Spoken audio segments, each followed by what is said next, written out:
Hello. Let's talk about congenital anomalies of the GI tract. And the first one we'll discuss is esophageal atresia. We have learned about the concept of atresia before in a different organ of the heart. We've seen tricuspid atresia and pulmonic atresia. And these are instances in which a valve fails to form properly. So instead of a valve, you just have a wall of tissue. And whenever you see an atresia in a valve of the heart, it's going to be associated with some sort of septal defect and maybe even a patent ductus arteriosus in order to accommodate blood flow around this dead end. So that's what an atresia is a dead end. It's a cul-de-sac, a blind-ended pouch. So apply that concept to the gastrointestinal tract, specifically the esophagus, and that's what we're looking at here. Now, the most common form of esophageal atresia has a distal fistula, which is a tunnel connecting this distal esophagus to the trachea. So there's a communication between your GI tract and your airway. And it's important to note that esophageal atresia is associated with a lot higher risk of many respiratory infections and other complications due to the fact that you can't swallow food. You don't have a continuous GI lumen. And so you're going to regurgitate anything that you try to get down your esophagus, and it's going to go up and most likely back down into the trachea. So aspiration's a big risk. And we know pneumonia is commonly secondary to that, especially in hospitals. So there's some big risks associated with this anatomical condition, and it's got to be corrected as soon as possible. And we'll do that by taking that proximal blind end, and we'll just cut a hole in it, and then we'll cut a hole in the distal end as well, and we'll stitch the two together. And if there's a fistula, we'll manage that as well, and there is a fistula in the majority of cases. So something that's associated with esophageal atresia is polyhydramnios. And polyhydramnios, and the counterpart term oligohydramnios, hydra meaning fluid, and then amnios, amniotic, right, pertaining to the fetus. Polyhydramnios is a situation of too much amniotic fluid. And so oligohydramnios means there's not enough amniotic fluid relative to a normal amount. And initially, the mother pushes fluid into the womb, and that's where amniotic fluid comes from. But as pregnancy goes on, the mother stops doing that, her body stops doing that, and the level of amniotic fluid within the womb will be maintained at a homeostatic point based off of the ingestion and urination of fluid by the baby. So if that's not clear, basically you've got a certain amount of amniotic fluid. The baby will drink it, literally drink it, and that'll reduce the amount of amniotic fluid. But then every time the baby pees, then that brings that amount of fluid back up. And so anytime there's way too much fluid, you can kind of inference, well, maybe there's a problem with the baby swallowing this fluid and getting it into the renal system. And then if there's a deficiency of this fluid, well, then you could assume somewhat, well, maybe what's causing this is the baby's swallowing it, but they're unable to pee it back out. And so having too much amniotic fluid, again, as we're saying, a gastrointestinal deficiency, an inability to absorb the surrounding fluid when you drink it, that's associated with atresia. And you can see atresia in the duodenum as well and in the large bowel. Neural tube defects, swallowing obviously has a complex neural mechanism too. You got to pull a lot of levers there. And if you can't coordinate that neurologically, well, then you can't swallow. Diaphragmatic hernia, that's a GI abnormality as well, and abdominal wall defects. And so that's your differential, a relatively small differential for polyhydramnios. It is idiopathic in the majority of cases, but it's certainly a red flag. And then really good sentences right here, actually, just in the middle of this text. Amniotic fluids, primarily fetal urine in the latter half of the pregnancy. The absence of fetal urine production or a blockage in the urinary tract can result in oligohydramnios. And so one of the most threatening conditions that comes to mind when you're thinking about this is going to be renal agenesis. That's an example of something that would give you oligohydramnios, in which one or both kidneys just completely fail to form. so the baby can swallow and drink, and so it can reduce the amount of amniotic fluid around it, but it can't pee out any additional amniotic fluid to replenish those levels. So with a fistula, you get respiratory complications, which ought to make a lot of sense. And you're going to observe a scaphoid abdomen. Scaphoid, you know your scaphoid bone right there, right next to your radius. And scaphoid is kind of peanut shaped or sunken in, concave. That's a good word for it. Anything scaphoid is concave. And so what this means is that there's basically an atrophy of the bowels because they're not getting used. And there's a broad list of associations with esophageal atresia. I'll let you read through these on your own. Meckel Diverticulum will show up later in this SDL. Bacterial syndrome is something that you're going to have to know at some point in time, so earlier the better. And then duodenal atresia, again, we said you can get atresia in different parts of the GI tract, but specifically when it's a duodenal atresia, that's associated with Down syndrome. And a couple images of what an esophageal atresia looks like. You can tell that it's just a dead end right there at about the level of the second rib. And you can see a lot of air in that esophagus. And typically you'll stick a catheter down there or blow up a balloon or something alongside the x-ray just to get an even better visual of what's going on.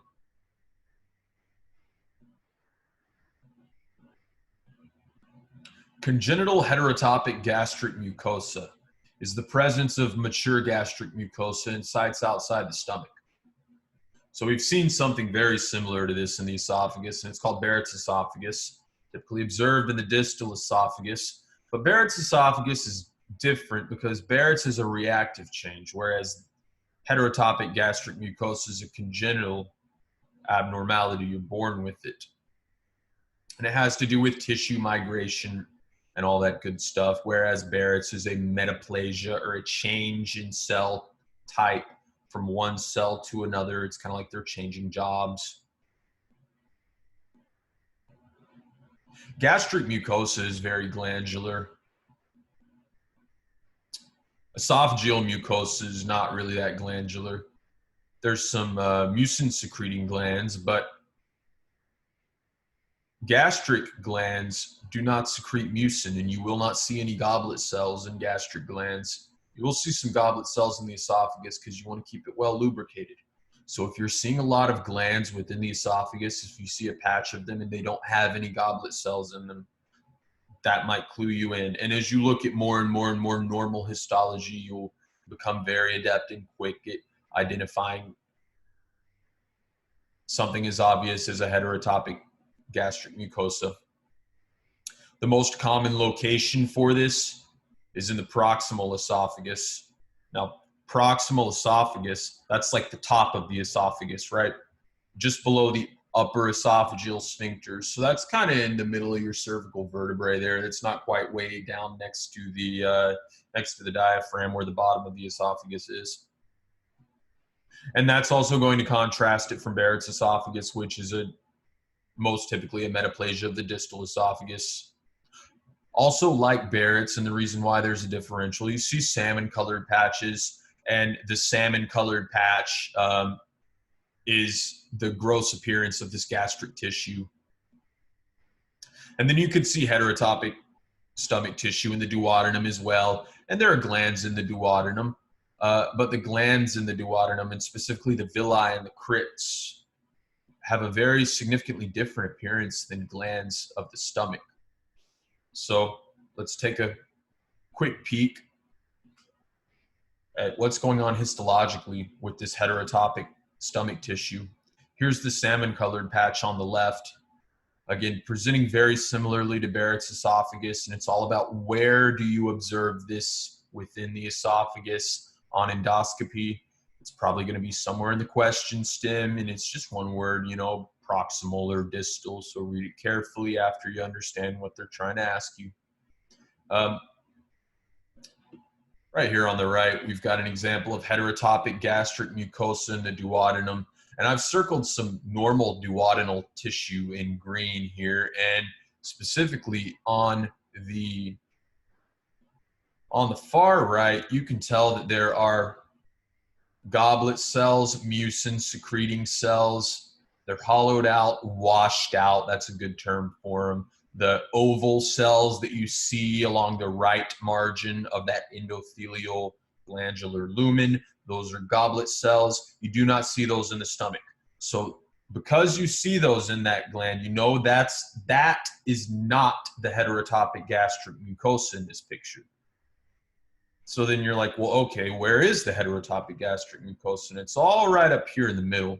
And you can tell that it's gastric mucosa because it's got this, I don't want to say mosaic. I don't think that's a very descriptive word.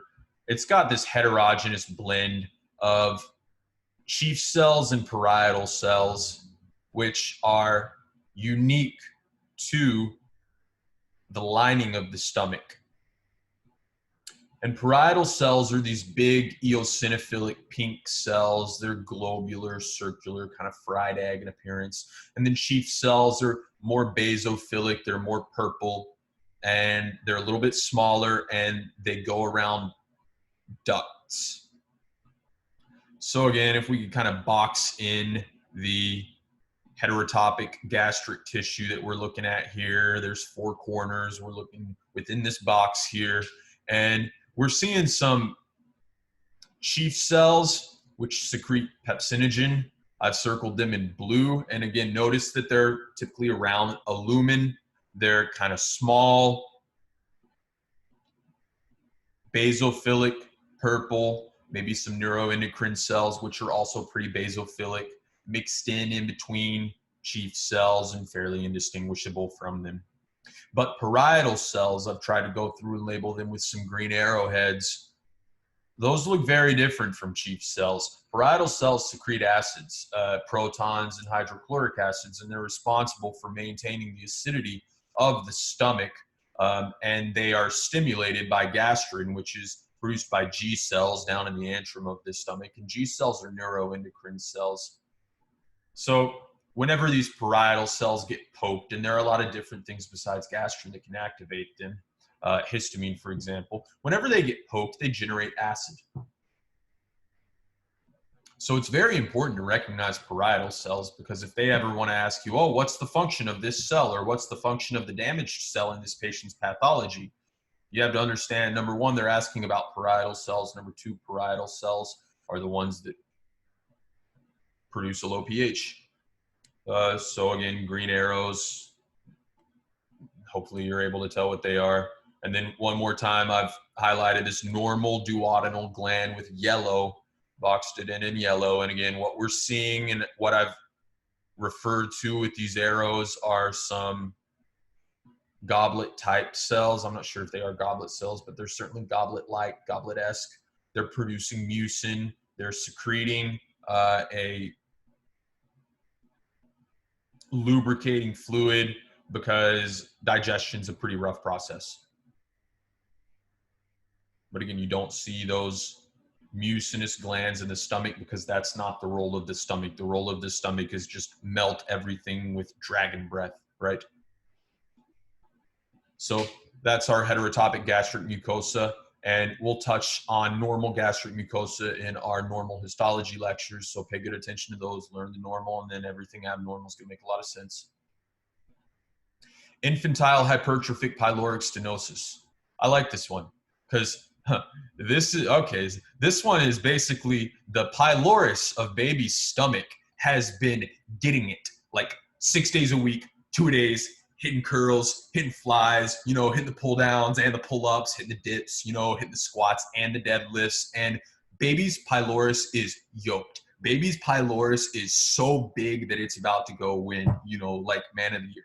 And it's so big that it's going to poke out and it's going to be palpable in the right upper quadrant, right? And so that's going to be how they refer to this on a question stem. You've got maybe like a 2-day-old or a 3-day-old, and you're feeling something right there, kind of like down into the right of their xiphoid process, kind of underneath that 7th rib margin. And it just feels like a knot, and it's about the size of maybe a grape, maybe a little bit smaller for a baby. And what you're feeling whenever you palpate that is going to be that pyloric stenosis that is just humongous, right?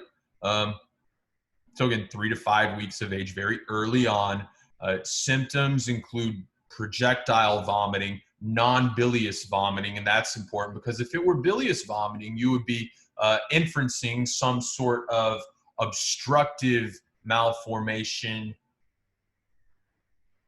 downstream from the gallbladder and the pancreas, because the gallbladder and the pancreas feed into the duodenum, right? And then when they do, they deposit, well, specifically the gallbladder pushes bile salts down into the lumen of the duodenum. And so if there's any obstruction past that point and it causes emesis, then there's going to be bile in that vomit.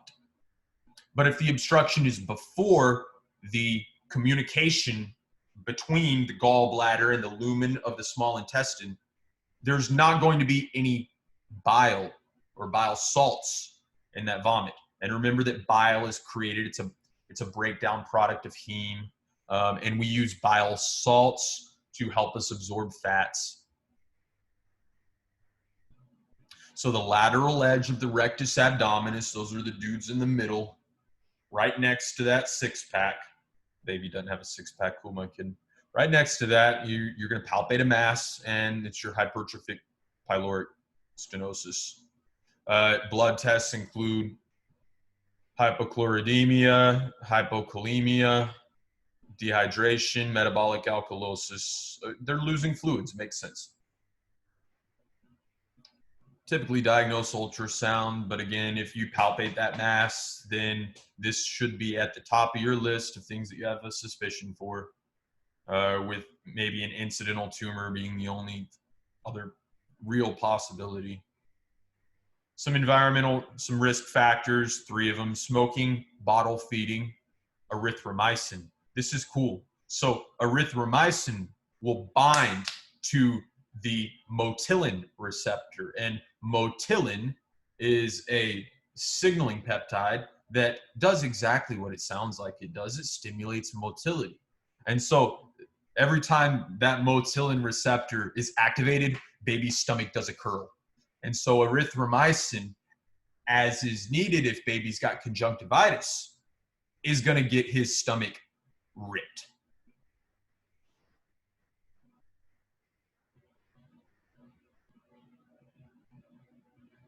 And there's a sphincter inside your pylorus that has a very dense population of neurons within it.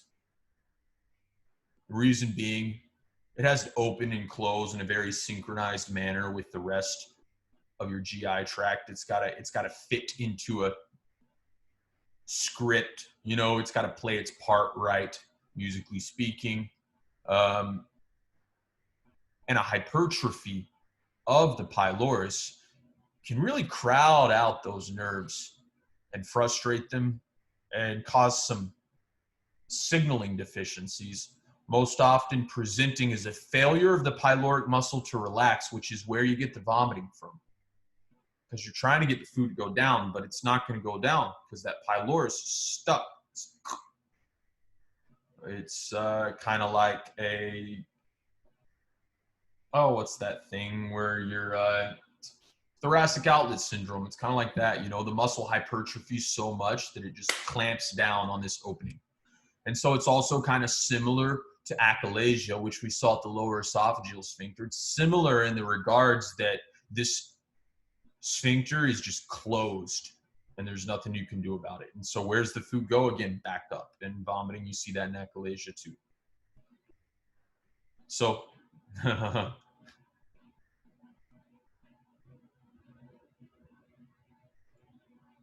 so that's hypertrophic pyloric stenosis. The rigid pylorus is unable to accommodate redundant mucosa, which protrudes into the antrum. And again, that mucosa is redundant because that pylorus has just been working out. And so there's this reactive, stress-induced hyperplastic mucosal tissue. And it's going to be palpable. Pretty cool pathology. Let's talk about the pancreas now. Your pancreas has exocrine and endocrine functions. That's the first thing you ought to be thinking about with the pancreas. Is it's got two functions to it. In the GI tract, we're really going to be focusing on the exocrine functions. And what that means is that the pancreas produces lots of enzymes that help us digest the food that we eat. And then it pushes those enzymes into the small intestine in a manner, again, coordinated with the motility of the rest of the GI tract. And so it'll also secrete ions because it pushes out these enzymes in an isotonic solution. And it also makes bicarbonate, and it makes bicarbonate for the purpose of neutralizing stomach acids. And that's what's going down inside the duodenum. You've got this very, very low pH mixture of chyme, bolus, whatever you want to call it, coming in from the stomach. And it's at a pH of like 2, maybe even lower. And the rest of your body can't handle that. Your stomach is very specifically engineered to be able to withstand those acidic pHs, but the rest of your gut isn't. So it's very important that you buffer or neutralize that low pH with bicarbonate. The pancreas is one part of what does that. So the pancreas makes bicarb and all its enzymes, the lipases, the proteases, all that good stuff. It makes it in the parenchyma of the liver. And in fact, 90%, the bulk of, or the pancreas, I should say, 90% of the pancreas is dedicated to its exocrine function. And only a very small minority of the pancreas accounts for the endocrine functioning of it. I thought that was interesting to learn. And you've got a major and a minor pancreatic duct, because your pancreas develops in two separate spatialities, and then it fuses like Dragon Ball Z or something, or like Yu-Gi-Oh, like polymerization. And then it pushes out all these enzymes and fluids into the duodenum. So you've got a duct of Wirsung, which empties into your major papilla. And then you've got a duct of Santorini, which drains into your minor papilla. And I'm sure that you'll understand that after you Anki it about 10 good times or so. And here's what they look like. Here's your major, here's your minor papilla, and your major is also called your papilla of Vater, or your ampulla of Vater, and it's going to be downstream. So again, it's like proximal, distal, and yeah, they're bumps. They're really just little bumps or moles on the interior lining of that duodenum. And these things can get inflamed. And here's an example on the left of actually cancer that's growing in the ampulla, and it's associated with a condition called pancreas divisum. Pancreas divisum is what we call, recurrent pancreatitis due to a congenital anatomic abnormality. And a lot of people are affected by this, but they just don't notice, because you can maintain a pretty good amount of pancreatic function even with this disorder. So what happens in pancreas divisum is that your pancreatic ducts don't fuse properly.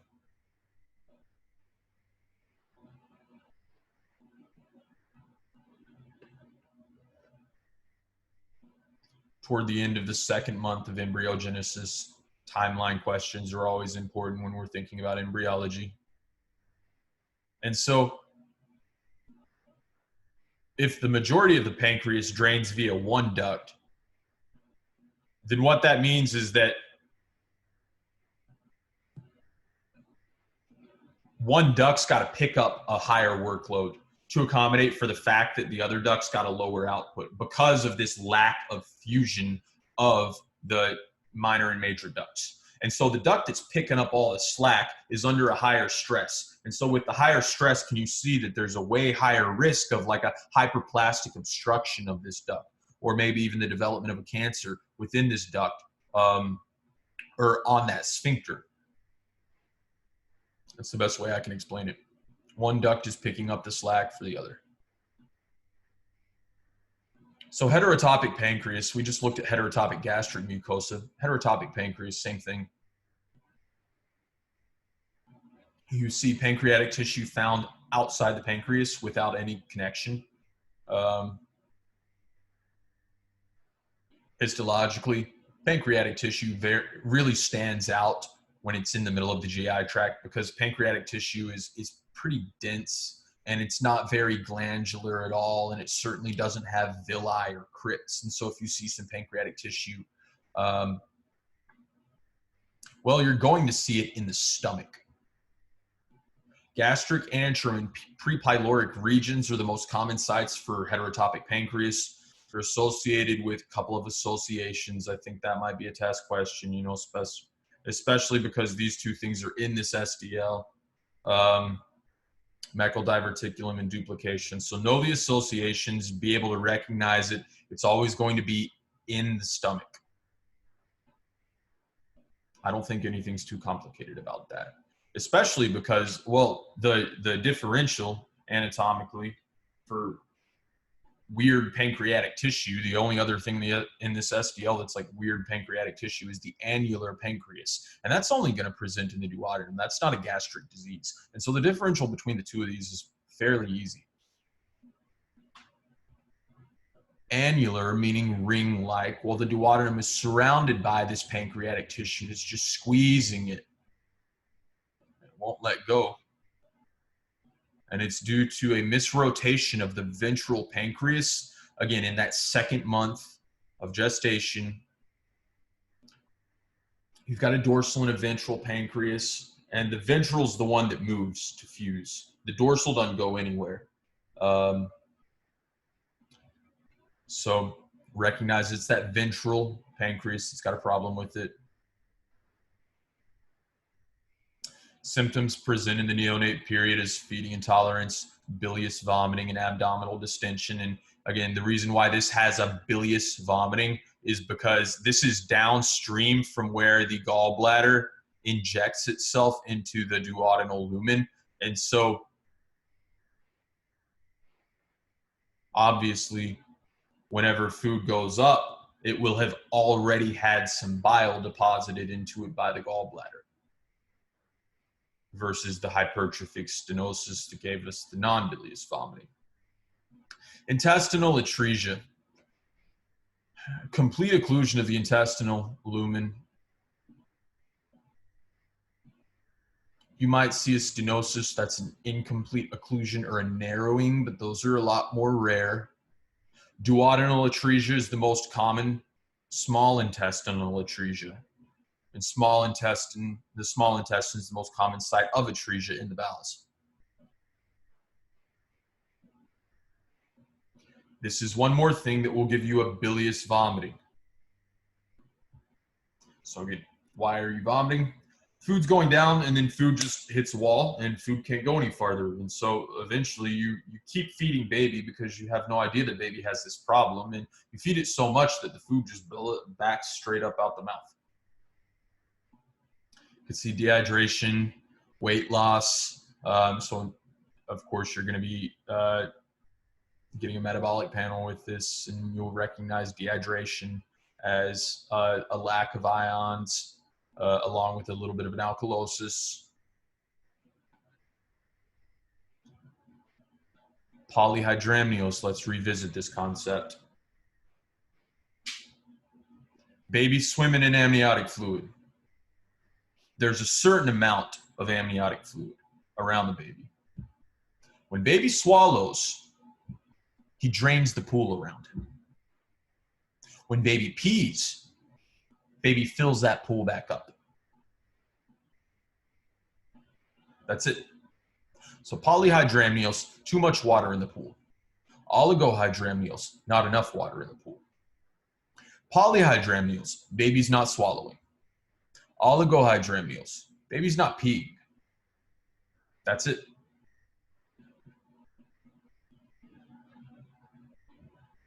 You might want to do a contrast study if it's necessary. I'd say that there's probably a few good imaging tests you could choose before barium contrast. And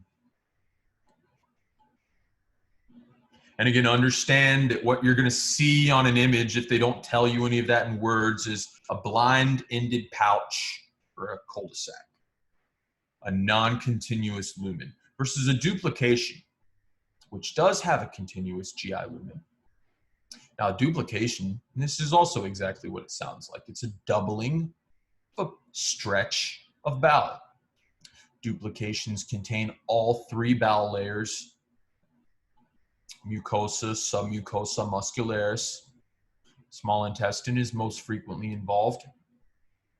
Duplications are included in the mesentery and share a common blood supply.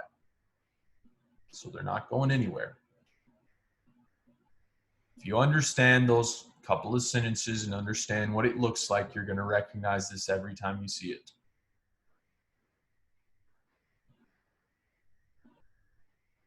Hollow, cylindrical, or spherical cysts. They can be very tiny or very large. And they're going to cause obstructive symptoms.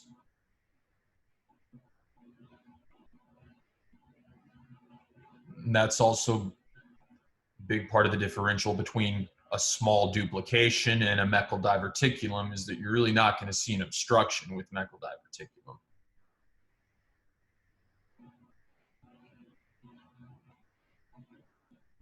So let's talk about the old MD, the old Meckel Diverticulum. You're going to get a test question on this because there's a million things they could ask you about it. It's a persistent vitelline duct. Where is your vitelline duct? Well, take your right hand, take your right finger, right index finger, put it on your belly button. That's where your vitelline duct was. So if there's a persistent vitelline duct, there's some kind of attachment or communication between your small intestine and your belly button, your umbilicus. And it can present as a myriad of connections. There's many different types of anomalies here. Let's look at them before we talk about them. First of all, you could just have this total fistula, A right here, and that being a patent communication, it'll drain, and so you'll see gastric material running out of baby's belly button in that A scenario. B, usually pretty cool. Some fluid can pool up in that sinus. You run a little bit higher risk of infection, but nothing extremely tragic. C, you definitely run a higher risk of infection for the cyst, and this is something that can present at any age at all. Someone could be 7, they could be 70 when they present with an infected omphalomesentaric cyst. It all depends. So understand that where this infection would be is right behind the umbilicus. Atrophic omphalomesentaric duct. This guy's not doing anything. This guy's harmless. E, Meckel Diverticulum. This is what we're talking about when we say Meckel Diverticulum. Now, a diverticulum is a pouch. Understand that. And I say pouch like pocket, like put your hand in your pocket. That's a diverticulum, right? And so it can be with or without a cord, and that's it. So we've got a rule of 2s to help us remember characteristics of Meckel Diverticulum. It's about 2 inches long. It's twice as likely to appear in males. It's about 2 feet from the ileocecal valve, which is where the small intestine becomes the large. You usually find it in kids 2 years old or younger, and only about 2% of them are going to be symptomatic.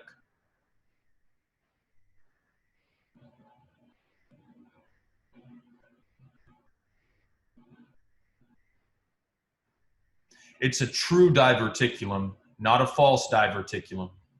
What that means is that a true diverticulum contains all 3 layers of the intestinal wall. Again, the mucosa, the submucosa, and the muscularis.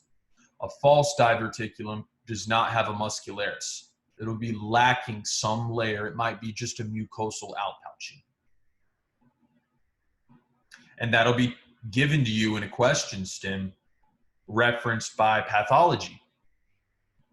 They'll say, oh, you took a slide of this tissue, and the pathologist notes the presence of all 3 cell layers, basically. Something that is very helpful to our diagnosis is the presence of gastric mucosa within this Meckel Diverticulum. We know from earlier, heterotopic gastric mucosa is stomach elsewhere than stomach. And you're going to observe this gastric mucosa in the small intestine, in this diverticulum, in a majority of cases. And so what we actually do is called a technetium 99 scan, in which we get the patient, or we inject the patient with a radioactive atom that's going to be selectively uptaken by gastric cells. So your stomach will grab on to this atom, but your small intestine will not. It'll just let it go. And so in a normal person, if they swallowed this 99M technetium, their stomach would light up if you put them under a gamma camera, which is a radiation detector. And if someone has this Meckel Diverticulum and you do the same thing, well, their stomach will light up, but then this little area behind their belly button will light up too. And that signifies heterotopic gastric mucosa, because only the stomach uptakes this, I've got it here, technetium 99 protectinate scan. So recognize that name if you see it in a question stem. This is testing for gastric mucosal cells. And it's a pretty particular test for Meckel Diverticulum. Now, during early fetal development, the midgut communicates with the yolk sac via the omphallomesenteric duct, also known as the vitelline duct. Recognize both names, and that's the cord going out of your umbilicus. This structure involutes, it atrophies during the 6th or 7th week of the embryogenesis, and the duct becomes a thin fibrous band, which eventually disintegrates pretty analogously to the ductus arteriosus. It'll just go away on its own. We looked at pictures of the 5 different communications. You could have a fistula or a sinus or a cyst. Understand that infection is a risk for all of these. And then the actual diverticulum, or the pocket or the pouch, is 98% of cases. So that's almost uniformly what you're going to get tested on. Complications, big section here, big section here. 3 different complications you ought to know about. The most common is bleeding, hemorrhaging. Clinically detectable as an anemia.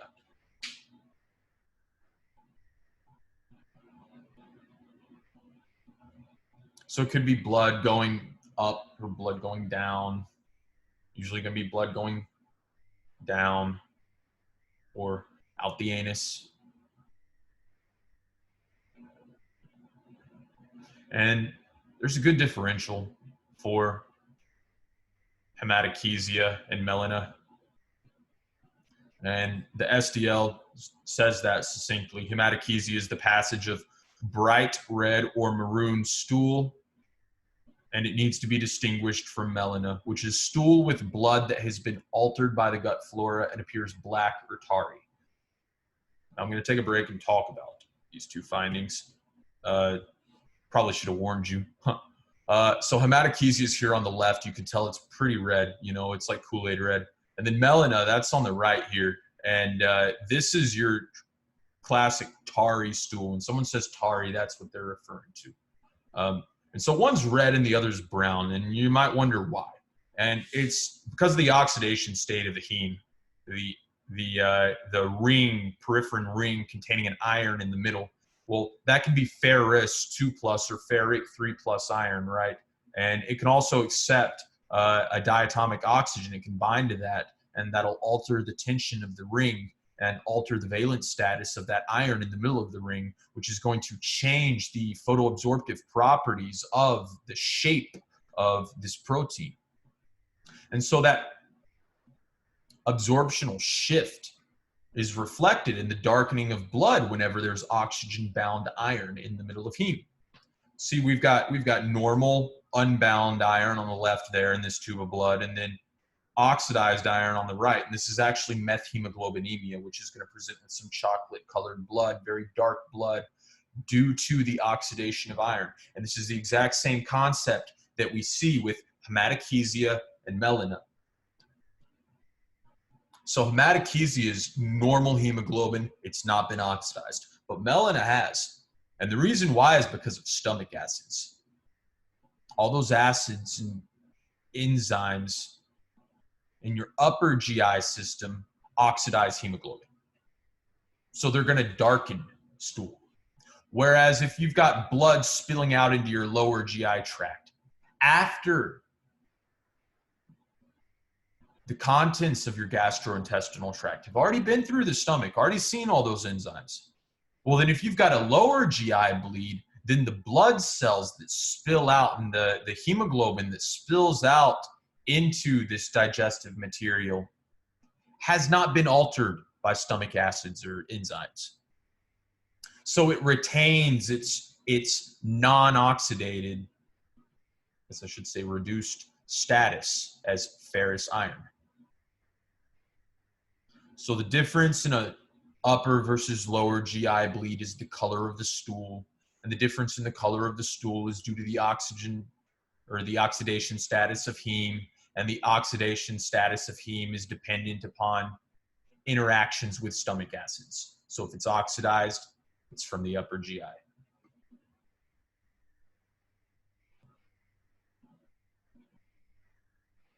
And that's going to help you with any sort of bleeding out of the anus. A second complication of Meckel Diverticulum, you can get an obstruction. Rare. I know that I said that you're not going to, I just put my foot in my mouth. I said, oh yeah, obstruction helps you make the differential. No, it doesn't. You can see obstruction with a duplication. You can see obstruction with the Meckel Diverticulum. And telescoping or intussusception is a common root of obstruction in the Meckel Diverticulum because that little thumb sticking off of your small intestine, whenever your gut's contracting, whenever motility is being performed, your gut might get caught on that thumb and then it can kind of get stuck. So hopefully that's an intuitive visual for you. And then that obstruction would present with bilious vomiting. There it is again. So 3 things that can give you bilious vomiting. 1 thing can give you non-bilious that we've seen so far. And obviously pain, constipation.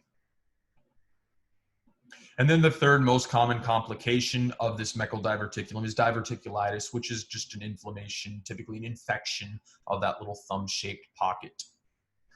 So you're going to see point tenderness, typically left lower quadrant, but again, this thing's right behind your belly button, so it could be mid-abdomen, could be referred to the right lower quadrant, could look really similar to appendicitis. Could be an enterolith, a stone, you know, or an indigestible particulate matter that gets stuck up in there. Fecalith, same thing. So in kids, the most common presentation is hematochezia without pain. Maybe even melena if it's a very slight bleed, you know. Occult blood, not really oxidized blood, but occult blood, undetectable blood. And in adults, obstruction, diverticulitis are more common. So I feel like my question radar is going off right there. And again, if you see technetium 99 pertechnate scan, it's looking for heterotopic gastric tissue, which is strongly associated with Meckel Diverticulum. So anytime you see technetium 99 in reference to this abdominal pain, you're like, oh, okay, they're looking for stomach tissue, and it's probably a Meckel Diverticulum. So the last thing that we have, congenital abnormality of the diaphragm. We're talking about a hernia, and keep this short and simple. The complications of a diaphragmatic hernia, you can have your guts pouching, popping upwards into your thoracic cage. And you've got 2 types. You've got your Bachdalek and your Morgagni hernia.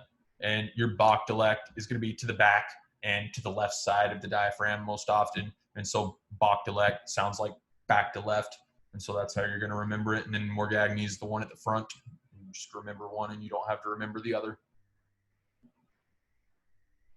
Pulmonary hypoplasia, pulmonary hypertension, big complications. Obviously, the lungs don't have room to fully expand, and so all those blood vessels in there are